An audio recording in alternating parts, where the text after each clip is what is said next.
Hello everyone, this is Josh Vision, and I'm here to give my Season 1, Episode 4 review of The Witcher. So, pretty much like we've been doing the past couple episodes, we're going to talk about the Witcher storyline and Yennefer's first, and then towards the end of this review, we're going to go into Ciri. So let's start with Yennefer's.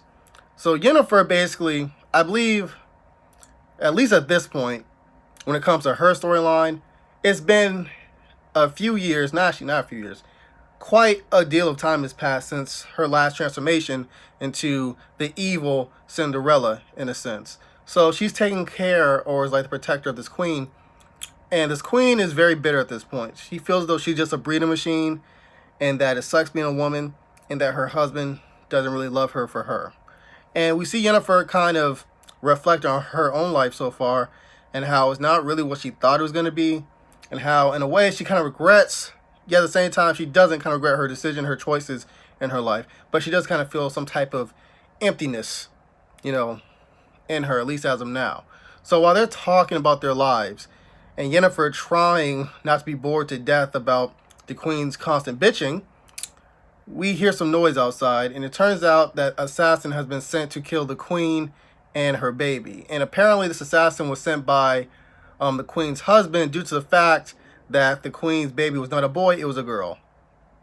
Yes, because it was a girl, he literally sent an assassin to kill his queen and his child. But that's neither here or there. So basically we have this, we have Yennefer and the queen and the assassin and his little weapon of assassinry, his little spider, essentially his evil killing, soldier killing spider, going from dimension to dimension, portal to portal. Basically, if you guys ever seen Naruto, it's kind of like Obito's technique in which he's going from dimension to dimension using space-time. But yeah, eventually, even Yennefer and the queen and the baby can't outrun the guy forever. So I believe the queen dies, and so does the baby. So Yennefer is particularly moved by the death of the baby, because I think it's like a reminder of the fact that due to her enchantment, she can't have children. So that's, from what I got, the main reason why Yennefer feels empty, because she can't have a child, in a sense.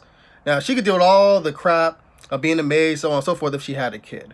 So I believe that's what she's going to be trying to find a way to have, a child, one way or the other, no matter if she has to break the rules in order to do that. Now let's get to The Witcher.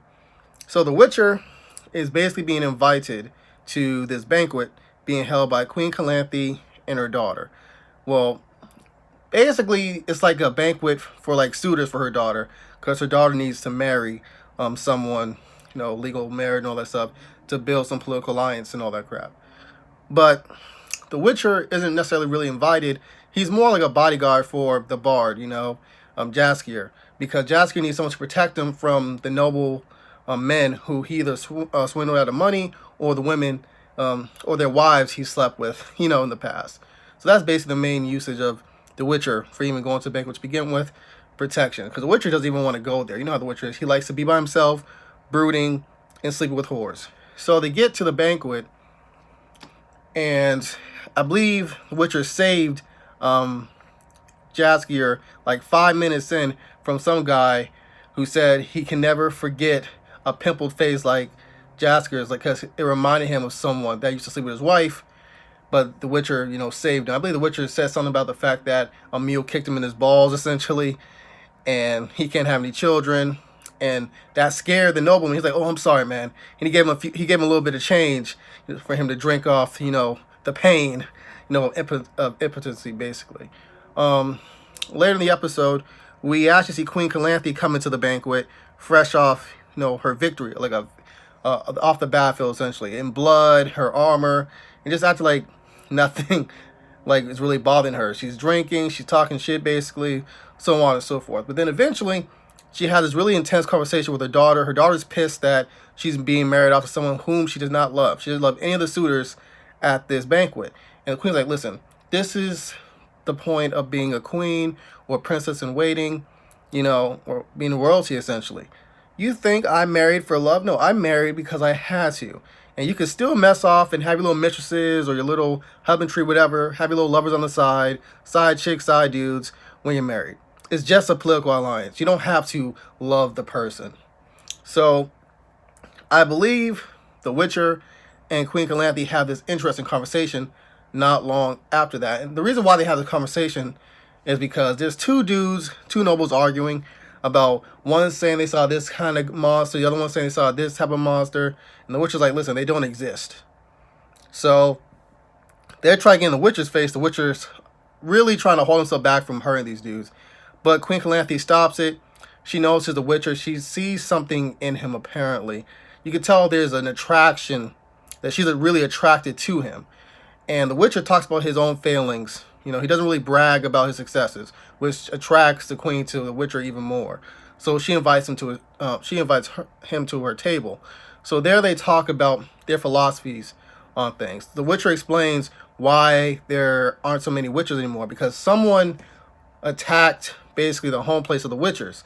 So due to that attack, the Witchers are dying off essentially, and there's no way to repopulate them.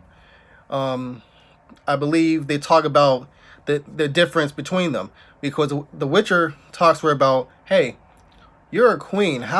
Why as a queen, when you could just sit on your butt essentially all day and just have other people fight for you, that you want to go to the battlefield and just kill? And she's like, listen, what do? She said, you kill for coin. Even though you try to claim the fact that you kill for the greater good. That's what you witches always claim, to protect the continent. You know why you do it? The same reason why I kill. Because killing monsters is the simplest thing. So what I got from that is basically what she said. It's kind of in a way, it's like letting off steam, but it's like a moral thing. It's like you feel that it's your duty to do it. That's why. And you get your kicks from it too. That's essentially what I think they reach, in that connection. It's a moral thing, but you get your kicks out of it. So while they're talking, there's this knight that comes out the cut. And he wants to marry the queen's daughter, whose name is Pavetta, I believe. It turns out this dude is a hedgehog, but he wasn't born a hedgehog. He just had a curse put on him. And the queen's pissed off because he's from a minor noble house, I believe. And she wants him dead, but the Witcher protects him. And then all hell breaks loose. It's like sword fights, killings, maimings at this, this banquet, turned to a battlefield. At one point, the Witcher and even the queen are swapping hands and clanging swords until the queen stops it. Well, she stops it a little bit, but then it continues, and then Pavetta screams, much like Ciri did in the first two episodes, and it was like weird, the scream. It's very similar to Ciri's, like I mentioned before, in which everyone is kind of shook and scared. I believe the Witcher mentions the fact that the hedgehog knight saved Pavetta's father's life. So due to that, it's like some type of code back then called the Law of Boon or something. And since the Law of Boon exists, that means you can get like some type of kind of compensation, along them lines. So apparently the compensation was for him, in a way, to marry Pavetta's, essentially. And the queen eventually relents, and they marry each other, and then the curse is lifted, apparently. And then I think it's revealed or something that Pavetta is pregnant, if I remember correctly, which leads to the whole Ciri storyline, in which we find out that Ciri's actually in some jungle, I believe, called Berlechium, something along them lines, and that her friend Darius, or Dario or something, from the previous episode, the episode before the previous episode, he actually is injured, but he's kind of saved by some drinking water. Due to his pure of heart, he didn't die. Same thing with Ciri. And apparently this is supposed to make the people forget the whole jungle which they're at, and the people, these Amazon magical being like females, all female group, but it didn't work. So they try to give Ciri a bigger dose or something. I think they take it to some river, some lake or some crap, if I remember correctly. But apparently the people that's after Ciri have a track on her. So they're heading towards the jungle where she's at, or this forest, whatever she's at, with the other warrior lady. So this is very interesting. I'm looking forward to this. So, yeah, that's all I got, you guys, for this review. If I missed anything, please write some comments down below. There's so much things that happen in The Witcher. You can't blame me if I miss some things. But, yeah, thank you guys for watching. Adios. Have a good one.